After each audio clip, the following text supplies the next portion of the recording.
C'est un plaisir de recevoir ce matin la chanteuse et comédienne Élodie Frégé. Bonjour Élodie. Bonsoir. Bonsoir. Et merci d'être là parce que je sais que vous avez galéré pour venir aussi. Ah oui, mais maintenant j'utilise le Vélib à tout prix, ou mes pattes tout simplement, qui sont encore valides. Mais ça devient très dangereux en fait, très très dangereux. J'ai failli mourir 3 fois juste pour venir jusqu'à là. Oh là là. Merci d'être là. C'est vrai que la circulation est complexe, mais bon. Même à vélo, vous imaginez. Si on reste courtois, ça va. Oui, voilà, c'est ça, mais c'est pas toujours le cas. Alors, avant de parler du festival dans lequel vous vous mettez dans la peau de Marilyn Monroe, on va dresser d'abord votre portrait sonore des petits sons pour mieux vous connaître. Voici le premier. Elle écoute la java, mais elle ne la danse pas. Elle ne regarde même pas la piste. Et ses yeux amoureux. Votre grand-père maternel était accordéoniste. C'est avec lui que vous découvrez la musique, mais votre premier instrument, ce n'est pas un accordéon, c'est un orgue. Pourquoi l'orgue? Ah ouais, comment vous savez ça? On sait tout ici, Élodie. Ah, c'est fou. Je l'ai retrouvé il y a pas longtemps, figurez-vous. C'est un petit orgue, il doit y avoir 2 octaves, qui fait vraiment un son très très typique des années 80, fin 80. Et j'avais commencé à apprendre les notes et le solfège sur ce petit clavier qui fonctionne toujours avec de très grosses piles, qui utilisent énormément d'énergie. Ouh, la honte. Voilà, je suis passée à la guitare. À force, justement, de voir et d'entendre votre père jouer notamment ça à la guitare. Non, ce n'était pas le radeau de la Méduse, ce bateau, qu'on se le dise au fond des ports. Ça chante ici, hein. C'est vraiment le chanteur qu'on a envie d'imiter. On peut pas s'en empêcher. On peut pas le chanter normalement. Non, on peut pas. Vous avez voulu d'ailleurs, mon père l'imitait super bien. Vocalement, il y avait vraiment entre la moustache et l'imitation. Il était bon aussi. Oui, aussi. Guitaristiquement, je me souviens plus trop, mais en tout cas, ça m'a donné envie d'apprendre la guitare. Donc, vous avez voulu faire de la guitare, vous aussi, et à vos 8 ans, votre grand-mère vous a offert une guitare.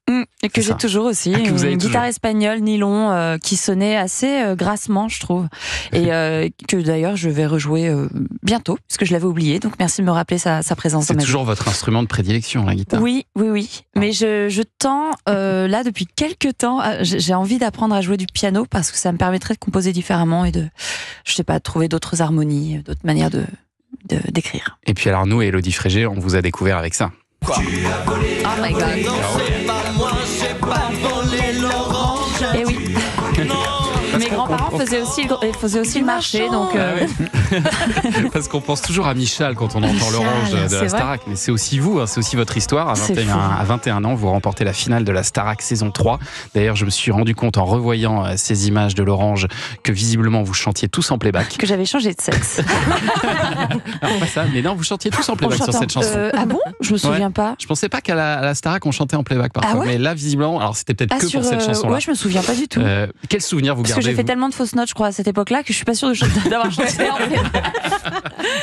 Il paraît que vous aimez pas trop revoir ces images, vous. Je suis pas hyper à l'aise avec. Alors, je sais pas si c'est lié à un sentiment du trac et de l'angoisse que j'éprouvais à ce moment-là, parce que c'est vrai que c'était quand même quelque chose, quoi, émotionnellement, ou si c'est juste parce que j'ai conscience que je m'étais pas encore trouvée et que j'ai l'impression d'avoir affaire à une étrangère. Et même vocalement, je m'étais pas. Et c'est très étrange de m'entendre chanter parce que c'est pas la même voix, c'est pas la même incarnation.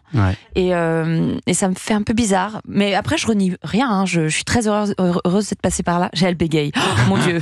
Mais c'est vrai que vous avez changé d'image après, notamment avec ce titre. Non, pas sur la bouche, c'est louche, puisque ma peau a l'odeur de ton odeur. Au dehors, il fait chaud. Non, pas sur les lèvres.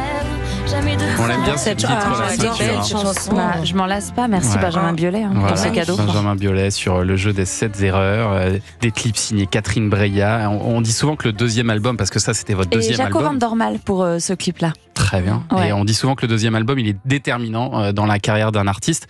Ça l'a vraiment été pour vous, là, pour le coup. Parce que le premier album, vous l'assumiez peut-être un petit peu moins, vous l'aimiez un peu moins. C'était juste à la sortie de la Starac. Oui, et puis c'est vrai qu'on n'avait pas tellement le temps d'aller écrire des chansons, de prendre le temps d'être inspiré, quoi. Et il y avait déjà des chansons qui étaient là à nous attendre, quelque part sur un bureau de DA chez Mercury. Que je salue Universal et Mercury qui m'ont accompagné pendant de longues années. Mais que j'ai quitté. à l'amiable, évidemment.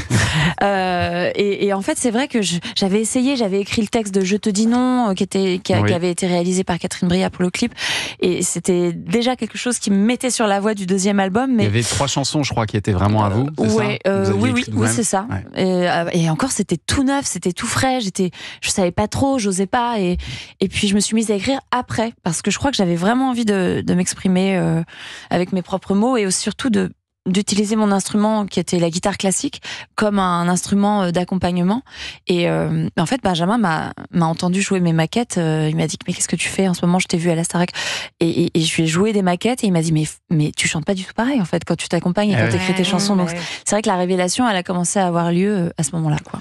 Voilà, et aujourd'hui vous utilisez un autre instrument, votre voix, mais différemment, puisque vous faites les correspondances de Marilyn Monroe, et on va en parler dans un instant. J'ai eu peur, mais moi-même j'ai eu peur de la On a tous super. Vous êtes ventriloque et personne ne le sait.